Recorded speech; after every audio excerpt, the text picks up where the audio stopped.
If you're going to mediation soon or you have clients who are, consider pre-mediation coaching with us at High Conflict Institute. This is a brand new service we're providing, and here's why. Most people are unsure what will happen in mediation and how to prepare for it, especially in a high conflict mediation. Studies show that regardless of the skill level of your mediator, learning a few key conflict resolution skills can increase your success of settling your matter out of court. Our pre-mediation coach will work with you in a 90-minute one-on-one session by Zoom or phone to help you learn to stay calm, to make reasonable proposals, and make decisions that can last. A small investment with significant positive outcomes. Schedule your pre-mediation coaching session on our website at the link below in the show notes or call us at 619-800-2070. If you're a lawyer, mediator, or other professional and want more info, just ask us at highconflictinstitute.com on our contact page, or feel free to provide the coaching link directly to your clients today.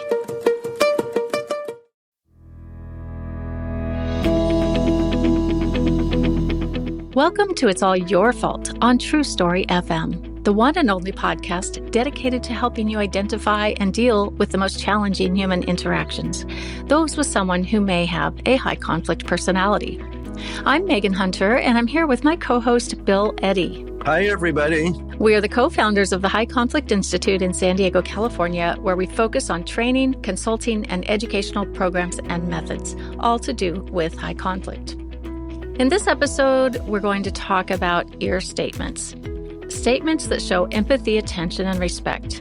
Are they for everyone? Are they for all high conflict people? Or just some? And if so, which ones do they work well with? But first, a couple of notes. Send your high conflict related questions to podcast at highconflictinstitute.com or on our website at highconflictinstitute.com/podcast, where you'll also find all the show notes and links.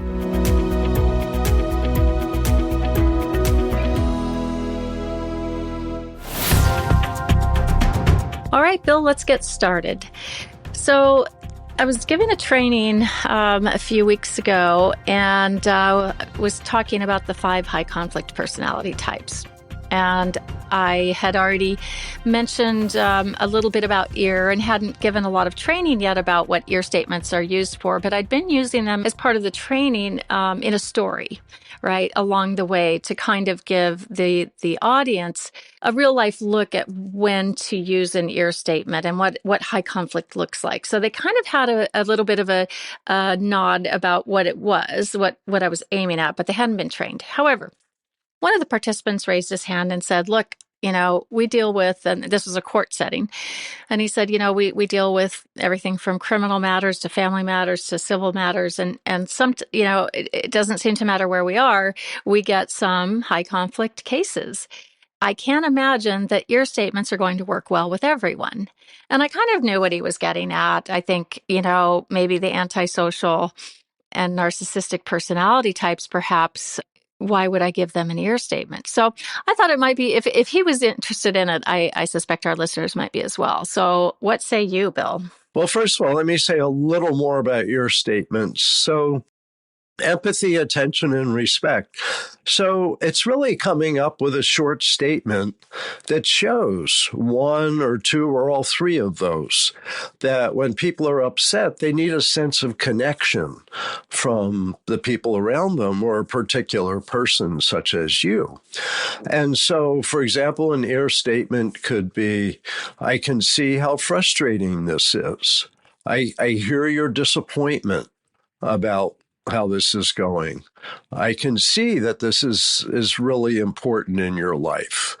So saying those kinds of things helps people feel seen, feel heard, feel connected with. Now, it doesn't mean you know what they're feeling. That's why I say I can understand, or I can see, or I can hear. And if you say, I can hear your disappointment, and they say, I'm not disappointed, and say, oh, okay. But most of the time, people like hearing that you can see them because it looks like you're equals, and it looks like you're not looking down on them like sympathy. Empathy is connecting as equals. So thinking of a phrase that fits the situation that starts with I can understand, I can see, I can hear, is often really helpful. And just that one statement, just a sentence, may help calm somebody down. I can see how important this decision is to you today.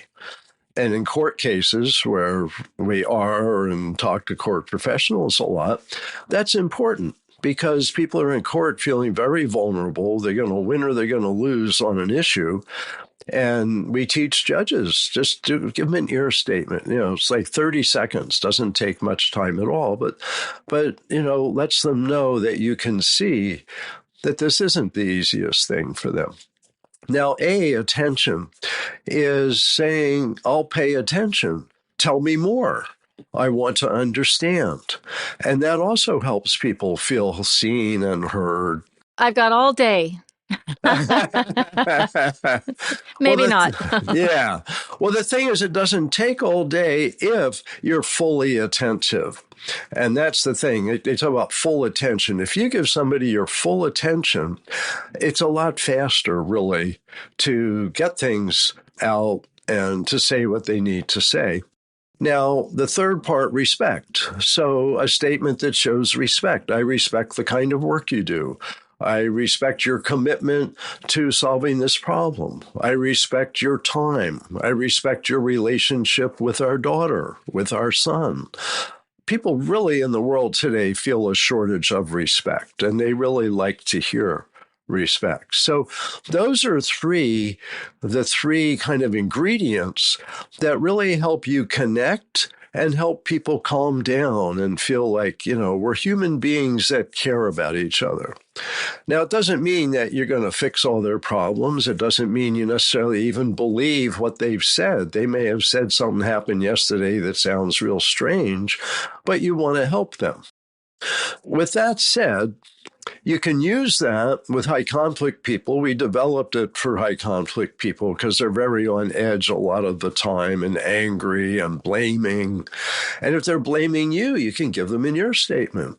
Say, wow, I can see how frustrated you are. Tell me more. I really want to understand. And boom, they're calmed down. And they're talking now more, much of the time. I say your statements work about 90% of the time at calming people. Now, also, if somebody's sad, somebody's in tears, you can say this to them. And you don't have to figure out if somebody have a pattern of high conflict behavior, which includes blaming others, all or nothing thinking, unmanaged emotions, extreme behaviors. That's what we think of as a pattern of high conflict behavior that we talk about high conflict personalities. But anybody that's upset, you can give an ear statement to. You can do this at home. You can do this with your kids. So the idea is it's connecting and it's calming. Now we get to the big question is, does it work with everybody? I would say of the 5 high conflict personality types that we talk about, we're not diagnosing people, we're just giving you background, general knowledge. So let's take, for example, narcissistic personalities, people who are self-centered, try to see themselves as superior to other people, feel entitled, all of that. Well, they get into more conflicts because of that. And yet, if the people around them can calm them, then you can decrease the tension. Now, what's interesting is people with narcissistic personality traits really like respect. So if you're thinking, I want to give a statement, I don't know, empathy, attention, or respect, if you can, try to think of something that shows respect. I respect you're a good record keeper. You brought in some useful information. Or I respect your time. I had a client who was a difficult ex-husband who may have had antisocial traits. And I said, because antisocials also like respect. They do a lot of bad stuff to get respect, but not all of them. Some of them really want respect. And so I said, sprinkle your conversation with the word respect. I respect your relationship with our daughter. I respect your time. I respect your commitment to solving this problem. Things like that. And she said this really calmed him down. He was like, oh, good. I appreciate that you respect. I didn't know if you did. And so antisocial and narcissistic personalities really like respect. Now, borderline and histrionic personalities, which are more emotional, are more trying to connect and be cared about, really like empathy. And feeling that you say a statement, empathy, I can see how upsetting this is to you. I can see how hard this is, how sad this is, all of those things. You're not trying to open up emotions. You're identifying emotions. So I can see this. And my experience is most people with those personality traits really appreciate that. And they've got my full attention. And so I'm really tuned in, and they immediately calm down. And I can do this on the phone, do this on Zoom, do this in person. Now, the thing to watch out for, which maybe they're looking for, is can we do too much of this with the wrong people? And I would say if you give too much empathy, you're just lots and lots of empathy with someone with narcissistic personality traits or antisocial personality traits, they're going to start manipulating you. So the antisocial is going, well, if you really cared about me, you would sign this form for me that says I get to do all these things that I really shouldn't do. I worked in substance abuse treatment in a psychiatric hospital, and we get some antisocial addicts, and they're highly manipulative. And you give them a lot of empathy, and they're going to take advantage of you. So better to respect and then move on to let's look at what we can do now. Same with narcissists, empathy, they're going to start to manipulate that. This isn't to say that borderline and histrionic don't like respect, but what they're really looking for is empathy. And maybe attention, acknowledgement. Yeah. And all of them want attention, and you can give them some attention. You give them full attention for 5 minutes. That may save you an hour of them trying to get your attention. So an acknowledgement, I hear this often from some that, I just need to be acknowledged. He didn't acknowledge me.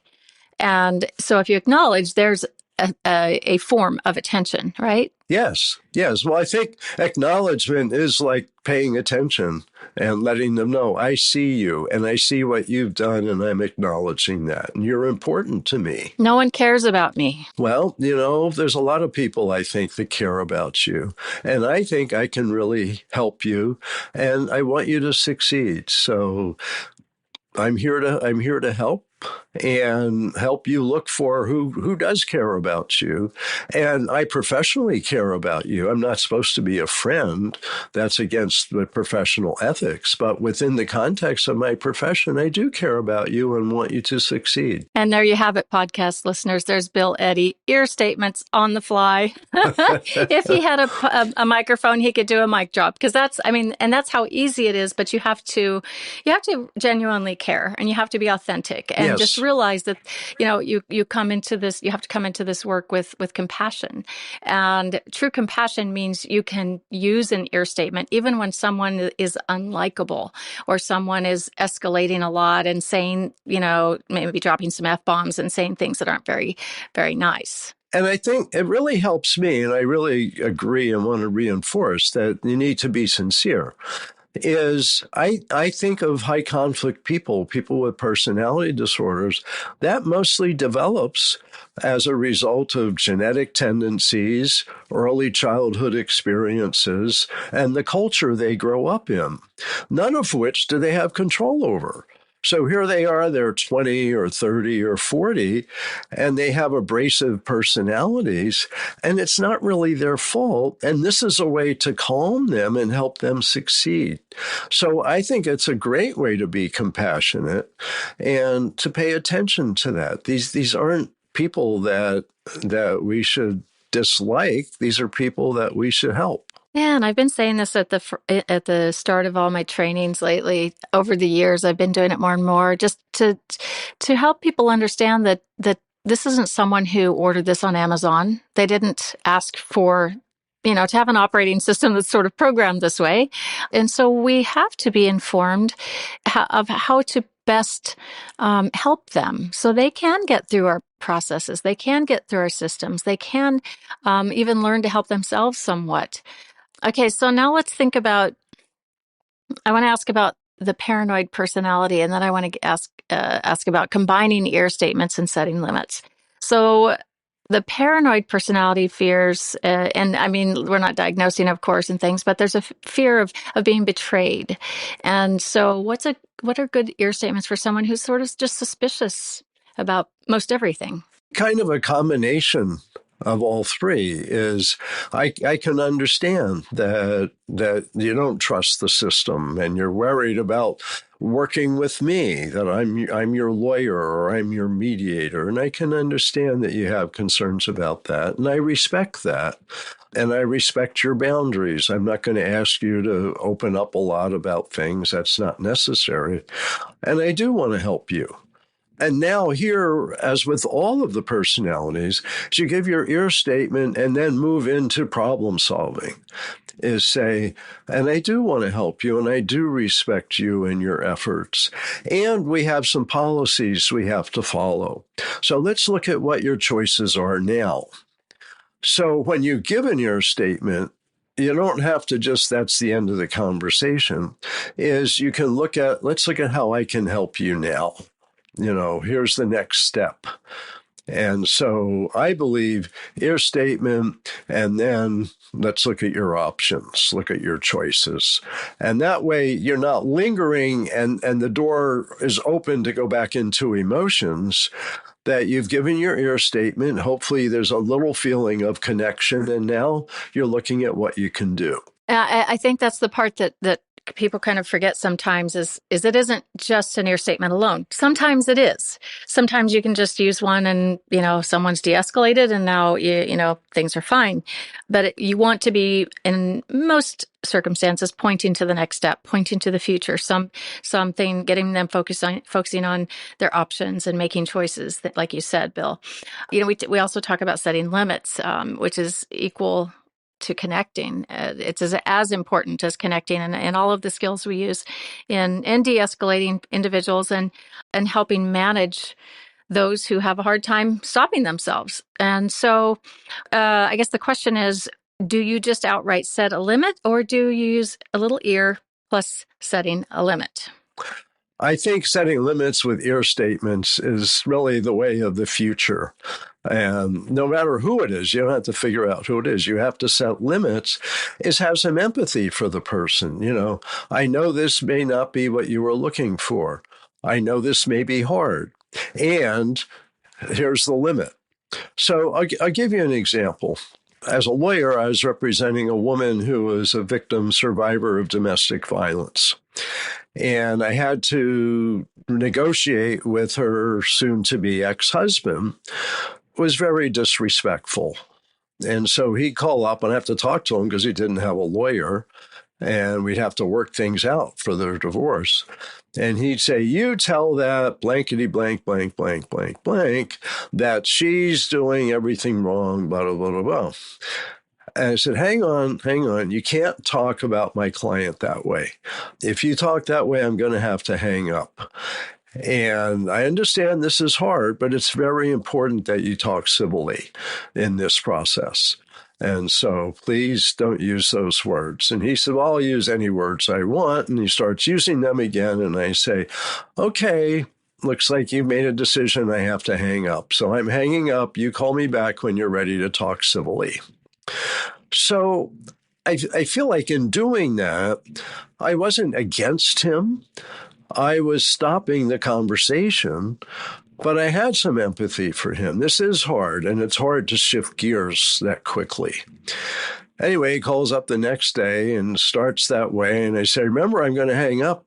It's up to you. If you talk that way, I'm going to have to hang up. So really try to hang in there and just talk civilly. And he's like, oh, okay, yes, don't hang up. I'm going to try to talk civilly. So by connecting with a person you're setting limits on, I think it adds to the respect in the universe. And it's not easy. I think of times when I was just so focused on setting the limit, I forgot about empathy, attention, and respect. But if you can combine those, people often really grow from the experience. And think about children. That children, they're angry, they're upset, it's bedtime, and it's like, yeah, I know it's hard, I know you want to stay up, and it's time to get in bed. No choices. Yeah, sometimes there's no choices. Yeah, interesting. Yeah, my 3-year-old and 1-year-old grandsons were here a couple of weeks ago, and I just spent much. It just gave me ample opportunity to practice explaining choices, giving them choices, and it worked. It makes people think, even little ones. No, maybe not the 1-year-old, but the 3-year-old for sure. Instead of fit throwing, it was, let me think about that. Oh, okay, I don't want to get in trouble, right? So it's a good thinking tool. Now, we've been, kind of talking in the capacity of a helping professional, right, or in the workplace, so to speak. Now, what if you're in, a neighbor relationship, or a family relationship, a friendship, or just some brief interchange? And I'll give you an example. Last week, I got into an Uber.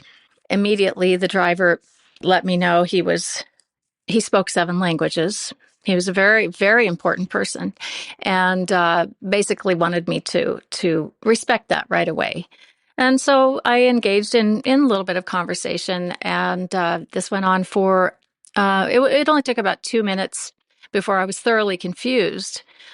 He claimed to be an expert on world cultures, and here we are in this Israeli-Palestinian war, and that's what he was bringing up. And I'm a lone woman in his vehicle, and he became more aggressive and more aggressive over the 20-minute ride. And yeah, it was starting to get frightening. He was really trying to twist me in knots, like pin me to the wall and agree with his point of view in a very, very emboldened way. So at the beginning, I wasn't necessarily using ear statements, but I was at the beginning I was trying to just have a conversation, because I thought that's all it would be.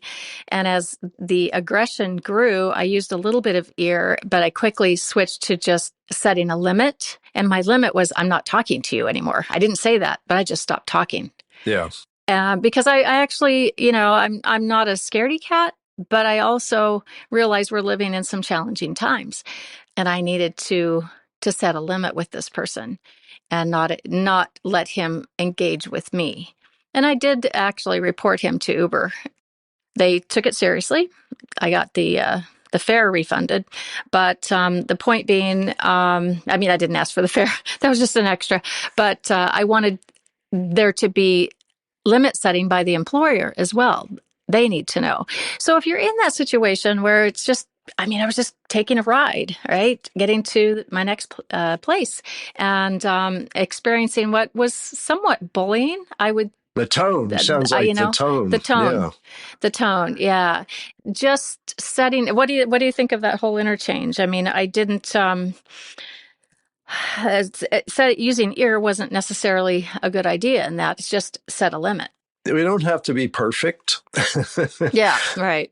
But I also think that we do need to protect ourselves, and especially from aggressive behavior. And we have to realize is we can't control other people's behavior, but we can control ours.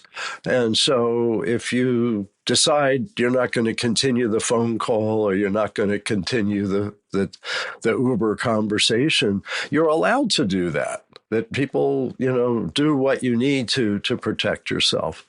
Maybe there sometimes is a space for an ear statement, and sometimes maybe not. Today, people need to feel allowed or permission to end conversations, especially when they're going badly. One of the things I like to say and think about is that we're all muddling through. And as long as we're stumbling forward, I think that the world will be a better place. But it's not going to be because everybody became perfect. It's true. But I think we do have to get better at setting limits, like you said, with ear. That's it's a service, I guess, to the world. And as things heat up in conversations, and they are right now, we have to learn to do that. and maybe keep our opinions to ourselves. Maybe just don't engage in those with people in those conversations who have a very extreme or strong opinion and want you to turn to their way. Yeah. I think over and over again that people have the right to disengage. And if you're dealing with high conflict, aggressive people, often the best thing is to disengage, because if you yell at them to make them behave in the way you want, that's going to escalate them. They're always on the edge of aggressive behavior in many cases. So just know that you can do what it takes to be safe. And that's another thing is, let's say you're in a domestic violence situation. Don't try to calm the other person. Try to get out of the situation. People say, well, what can I say to calm down my abusive partner? And it may be just get yourself to a safe situation and then figure out what to do. So it's not a panacea for everything, but 90% of the time you can calm people with an ear statement and set limits and give them choices. So it's all possible, but it's not perfect. Yep. Good. Excellent, Bill. And I really loved the right to disengage. Yeah. Maybe we'll change the name of this podcast episode to The Right to Disengage. Maybe not, but I like it.